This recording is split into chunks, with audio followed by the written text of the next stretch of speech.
네, 강남경찰서에서 수사해온 버닝썬 클럽 폭력 사건을 앞으로는 서울청 광역수사대가 맡게 됐습니다. 이번 조치로 강남경찰서는 버닝썬과 관련한 모든 수사에서 손을 떼게 됐는데요. 네, 한편 NC소프트 윤송희 사장의 부친을 살해한 혐의로 기소된 40대 남성에게 무기징역이 확정이 됐습니다.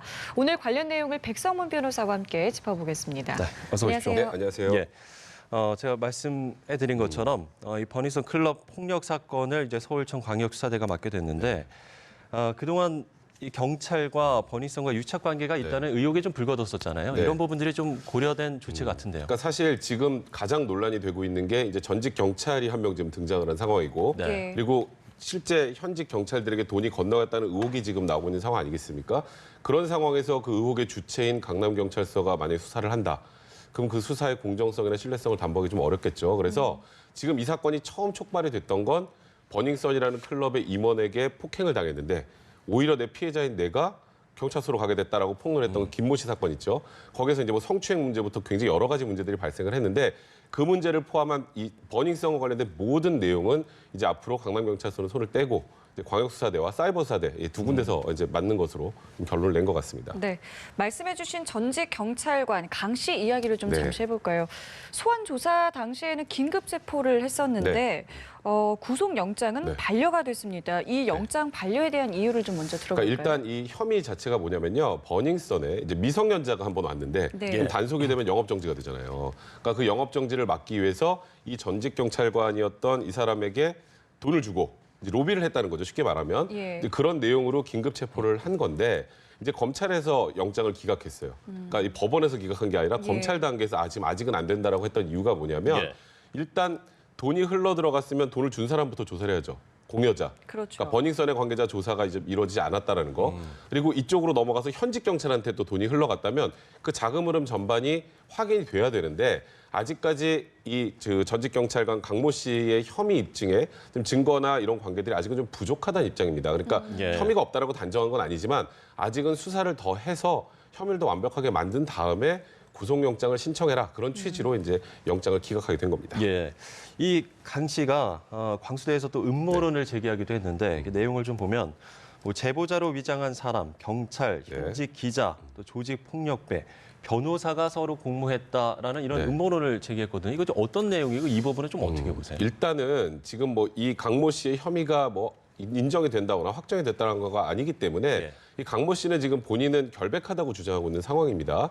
그런데 최근에 이 버닝썬과 관련된 보도가 나오고 국민 여론이 이게 뭔가 경찰과 이 고급 클럽 간의 유착 관계가 있다라는 쪽으로 좀 흘러가고 그러다 보니까 소위 경찰에서 희생양을 만든 것 아니냐라는 취지인 거예요. 예. 그러니까 현직 경찰이 아닌 전직 경찰인 본인 그리고 이게 한 명 경찰만 가지고 예를 들어서 이 혐의를 씌울 수가 없으니 뭐 지금 뭐 기자, 언론인, 뭐 허위 제보자들을 만들어서 없는 혐의를 더 씌웠다. 그래서 나는 지금 관련된 내용 소명을 예. 경찰 단계에서 하지 않고 관련된 자료 일체를 검찰에 넘기겠다고 하는데 그러니까 지금 이 강모 씨의 취지는 경찰이 여론의 부담 때문에 네. 누군가의 희생양은 만들어야 되고 그러니까 여러 사람과 공모해서 본인을 희생양으로 만들었다는 취지의 주장이기 때문에 이 주장이 사실인지 여부는 사실 이건 음모론을 넘어서서 이 주장 여부 또 이 강모 씨에게 혐의가 인정되는지 여부는 수사 과정을 조금 더 봐야 될 것 같습니다. 예, 수사 과정을 계속 이제 짚어가다 보면 어쨌든 그 유착 관계 고리와 그 관계도가 형성이 네, 될 텐데 그렇죠.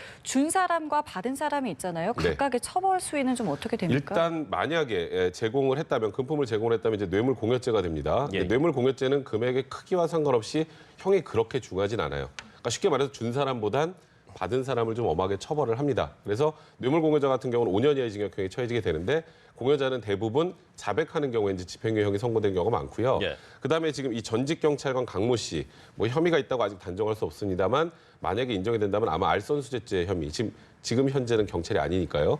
그리고 돈을 건네받은 경찰이 있다면 그 경찰에게는 뇌물 수수 혐의가 인정이 될 텐데 만약에 그 부분까지 밝혀지게 된다면 현직 경찰관과 이 전직 경찰 강모 씨 같은 경우는 굉장히 중한 처벌을 받을 가능성이 많습니다. 네. 예. 자, 그리고 이런 이야기도 나왔습니다. 이재정 의원실에 따르면요. 네. 이 클럽 버닝썬 지분을 소유한 호텔 대표가 네. 서울 강남서 경찰발전위원회 위원으로 활동한 게 네. 확인이 됐다라고 네. 하는데 먼저 이 경찰발전위원회라는 게 어떤 건가요? 경찰발전위원회는요, 이제 민간인들을 보통 위촉을 하고요. 민간인 네, 그래서 인사들이요? 지역 좀 이렇게 유력 인사들이나 이런 예. 사람들을 포함해서 이제 경찰 활동에 어느 정도 홍보를 하고 경찰 활동을 좀 도와줄 수 있는, 그러니까 어찌 보면 약간의 명예직 같은 건데, 지금 일단 이재정 의원실에서 이제 공개한 내용들을 기초로 해서 보면 예. 이게 지금 계속 버닝썬과 경찰 간의 유착 관계가 있다라는 취지의 얘기들이 계속 나오고 있는데, 그럼 예. 고리가 있어야 되잖아요. 그렇죠. 그죠? 고리가 있어야 되는데 지금 첫 번째 얘기가 나왔던 게 아까 그 전직 경찰관 강모 씨, 거기는 지금 현재 화장품회사 대표를 맡고 있고, 네. 또 버닝썬에서 또 뭐 행사 같은 것도 또 했었나 봐요. 그러다 보니까 이제 이 강모 씨가 좀 의심을 받는 거고, 또 하나의 연결고리는 지금 말씀하셨던 것처럼 지금 대략 지분의 한 42~3% 정도를 소유하고 있다고 하는 그 호텔의 대표, 이 대표가 지금 말씀하셨던 것처럼 그 지역의 경찰발전위원회 위원이었으니까 예. 여기를 통해서 경찰을 로비한 것이 아니겠느냐라는 정도의 지금 의혹 제기인 거고요. 아직 확인된 바는 없습니다. 예. 이런 상황에서 강남 유흥가에서 SNS로 마약 유통을 하다 적발이 됐다고 하는데 이 부분은 좀 어떤 내용이나요? 그러니까 사실 이거는 버닝썬과는 상관이 없는데, 이제 버닝썬 얘기가 불거지면서 이게 강남에 있는 고급 클럽들이 마약 유통의 온상이 아니냐 이런 얘기들이 나왔죠. 그렇죠. 네. 근데 이제 확인이 된 건 이제 부산경찰청 마약수사대에서 수사를 한 겁니다. 예. 이제 마약 공급책이 이제 부산 쪽에 있었던 사람이라 수사를 하다 보니까 이 사람이 어떻게 이제 마약을 판매를 하냐면 SNS에 마약 광고를 합니다. 예. 광고를 하면 이 수요자들이 있겠죠. 네. 이제 수요자들이 일단 여기에서 오케이를 하는 순간 이제 마약을 거래를 해야 되잖아요. 그렇죠. 근데 만나서 거래하면 잘못하면 이제 이 만약에 지금 이 구매하겠다는 사람 경찰이 어떻게 해요? 바로 공고되잖아요. 그러니까 그렇죠. 이럴 때 보통 어떻게 하냐면 던지기 수법이라고 하는데, 네. 예를 들어서 이런 거예요. 서울역에 몇 번 그 보관함에 마약이 있다. 그럼 거기다 돈을 넣고 마약을 찾아가는 겁니다. 그럼 서로 파는 사람, 사는 사람의 얼굴을 못 보잖아요. 대면하지 않고 네, 그렇죠. 거래가 가능한 거군요. 그래서 이제 단속을 피하기 위해서 굉장히 요즘에 마약 그 유통하는 과정에서 많이 사용한다는 저 수법인데, 예, 예. 그 부분을 이제 확인을 해서 이제 그 일단 뭐 주부도 한 명 있었고요. 전직 프로골퍼도 있었는데 예, 그렇군요. 이번에 이제 검거가 된 상황입니다. 네, 이 경찰은 대대적인 마약 단속을 하겠다라고 하는데 네. 지금 말씀하신 것처럼 뭐 SNS를 비롯해서 워낙 이 판매나 유통이 네. 좀 고도화되다 보니까 네. 이 단속이 좀 잘 될까 싶어요. 어떻게 좀 사실 보세요? 쉽지 않습니다. 마약 수사가 굉장히 어려운 수사고요. 예. 이게 마약 수사를 그래서 보통 이렇게 많이 합니다. 한 명을 잡으면 이 사람이 이제 뭔가 공급책이나 그 윗선을 불면 이 사람은 형을 굉장히 많이 떨어뜨려줘요. 아, 근데 우리나라에서는 원래 기소 전에 형을 감경해주는 협의가 없잖아요. 예. 그런데 마약은 예외입니다. 어느 정도 해요. 그렇게 해서 윗선을 찾아가는 건데, 지금 일단 말씀하셨던 것처럼 굉장히 고도화돼 있고 지능적으로 지금 마약이 유통되기 때문에 단속이 쉽지는 않겠지만, 이 최근에 이 버닝썬으로부터 시작됐던 이 논란을 기초로 해서 이제 경찰 입장에서는 이게 3단계로 나눠지더라고요. 처음에 이제 이 클럽에 마약을 공급하고, 그럼 그 클럽에서 이 소위 말하는 물뽕이나 기타 마약을 토대로 해서 성폭력 범죄가 벌어지고, 예. 성폭력 범죄 벌어질 때 빠지지 않는 게 촬영입니다. 근데 불법 영상물을 촬영해서 유통하고, 이 3단계 과정을 전부 다 단속을 하겠다라고 하고 있는데, 예. 일단 지금 현재 워낙 국민적 논란이 되다 보니까 네. 경찰도 의혹을 가지고 시작하는 것이지만, 이제 앞으로 한 3~4개월 정도 지속한다고 하는데, 경찰도 지금 이 현재 초심을 가지고 마약만큼 완전히 좀 근절해줬으면 바람이 듭니다. 알겠습니다.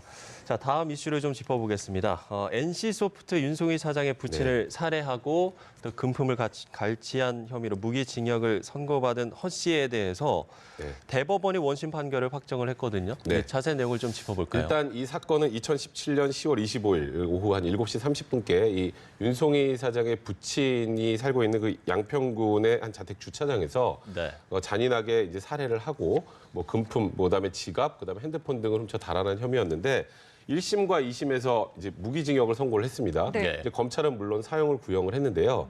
지금 받고 있는 혐의가 강도살인죄입니다. 강도살인죄. 강도살인죄는 법정형이 2개밖에 없어요. 사형하고 무기징역. 그러니까 예. 유기징역형이 없습니다. 물론 감경에서 유기징역형을 선고할 수 있지만, 근데 검찰 입장에서는 굉장히 잔혹한 범죄였기 때문에 사형을 구형했습니다만, 네. 사실 우리나라가 요즘에 사형을 집행하지도 않고 보통 통상적으로 법원에서 사형을 선고하는 경우에는 얼마 전에 이영학 사건도 기억하실지 모르겠지만 결국 네. 무기징역으로 감경이 되지 않았습니까? 예.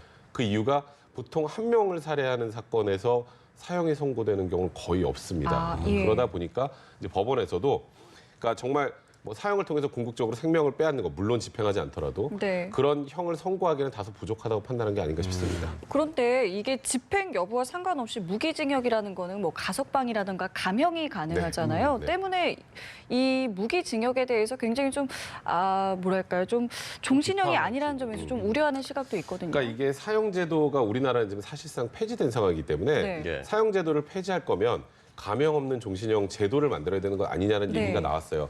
무기징역하면 대부분의 아마 시청자분들 이렇게 생각하실 거예요. 평생 감옥에 있는 것을 무기징역이라고 많이 생각하시는데 네. 엄밀한 뜻은 기한을 정하지 않은 징역입니다. 그러니까 가석방이 가능한 거예요. 예. 그러니까 15년 이상 살면 가석방 같은 것도 가능한데 그러다 보니까 이런 강력범죄자들 실제로 정말 무기징역을 선고받고 죽을 때까지 사는 경우는 그렇게 흔치가 않아요. 그러니까 이런 강력범죄자들 좀 더 중하게 처벌하기 위해서는 사형제도가 사실상 폐지된 상황에서는 이제는 뭐 사실 감형 없는 종신형 제도를 만들어야 되는 게 아니라는 얘기가 그래서 좀 나오고 있는 겁니다. 알겠습니다. 자, 마지막 이슈 살펴보겠습니다. 사실혼 관계로 다른 남성과 동거를 하면서 또 사별한 남편의 유족연금을 받아오던 여성이 4천만 원 가까운 연금을 토해내게 됐다고 네. 하는데 일단 뭐 어떤 내용인지 좀 짚어보죠. 일단 제가 그 연금의 구조를 좀 말씀드리면 네. 이제 군무원이었어요. 그러면은 이제 사망을 하면 원래는 연금은 본인이 받는 거니까 사망은 끊겨야 되잖아요. 그런데 그렇죠. 이제 법에 어떻게 돼 있냐면 가족들의 생계를 위해서 남아있는 부인 그리고 또 법률혼 배우자, 사실혼 배우자 같은 경우는 연금을 계속 수령할 수 있어요. 그걸 왜 해줄까요? 이제 남아있는 사람들 먹고 살라고 해주는 거예요. 아주 간단하게 말하면. 예. 근데 이 남아있는 배우자가 다른 사람하고 재혼을 했어요. 네. 그럼 먹고 살 수 있잖아요. 그렇죠. 그러니까 그럴 때는 연금을 끊습니다. 그런데 이제 이 여성분 같은 경우에는 92년에 남편이 사망하고 계속 이제 연금을 받아왔었는데 누군가와 이제 동거를 시작을 했는데 이제 사실혼 관계로 발전을 하게 된 겁니다. 근데 그 사실혼 관계로 발전을 했다는 걸 이제 연금공단에서 확인을 하고 네. 이제 연금공단에서는 그러면 당연히 지금까지 냈던 그러니까 사실혼 관계 시작된 시점부터 지금까지 받은 연금을 돌려달라라고 이제 문제 제기를 한 거죠. 그랬더니 이분이 나는 사실혼 관계 아니고 그냥 이 사람이 아파서 내가 간병인 관계에서 같이 산 거다라고 주장을 했는데 이 여성이 결과적으로 이제 패소 판결을 받게 된 겁니다. 보통 지금 이번 사건에 있었던 네. 이번 경우 말고 이렇게 또 연금 수급권자 연금 지급이 중단되는 사례는 또 어떤 게 있나요? 그러니까 지금 드렸던 것처럼 다시 결혼하는 경우가 제일 많아요. 근데 법률로는 명확하잖아요. 혼인신고를 했으니까. 그렇죠. 근데 사실혼이라는 건 혼인신고를 하지 않는단 말이에요. 예. 그러니까 이게 단순히 연애를 위한 동거인지 아니면 이 여성분이 주장했던 것처럼 간병인 관계였는지 예. 아니면 진짜 혼인신고를 뺀 부부관계 사실혼이었는지 그게 입증하는 게 굉장히 어려운데 이번 사안 같은 경우에는 이제 몇 개 이 여성분이 주장을 해봐야 안 될 것들이 있었어요. 제일 중요한 게 네. 사실혼인지 아닌지 판단하는 첫 번째는 다른 사람들이 이 사람을 부부로 받느냐예요. 네. 그럼 다른 사람들이 부부로 볼 때 제일 많은 거 1번 결혼식. 결혼식하고 혼인신고 안 하는 분들 많잖아요. 그렇죠. 또 2번 가족 행사에 계속 참여하는 거. 그리고 3번 자녀들이 어떻게 불렀는가. 여기서는 며느리가 엄마, 아빠라는 표현을 썼습니다. 편지에. 그러니까 이 며느리는 효심을 가지고 쓴 거였는데 여기에 아빠라는 표현을 쓴 것 때문에 사실 결정적으로 지금 이 여성이 편지가 동거인이라고만 주장을 했습니다만 사실혼 관계가 인정이 돼서 결국 박탈이 되게 된 겁니다. 알겠습니다. 자, 백성문 변호사와 이야기 나눠봤습니다. 오늘 말씀 고맙습니다.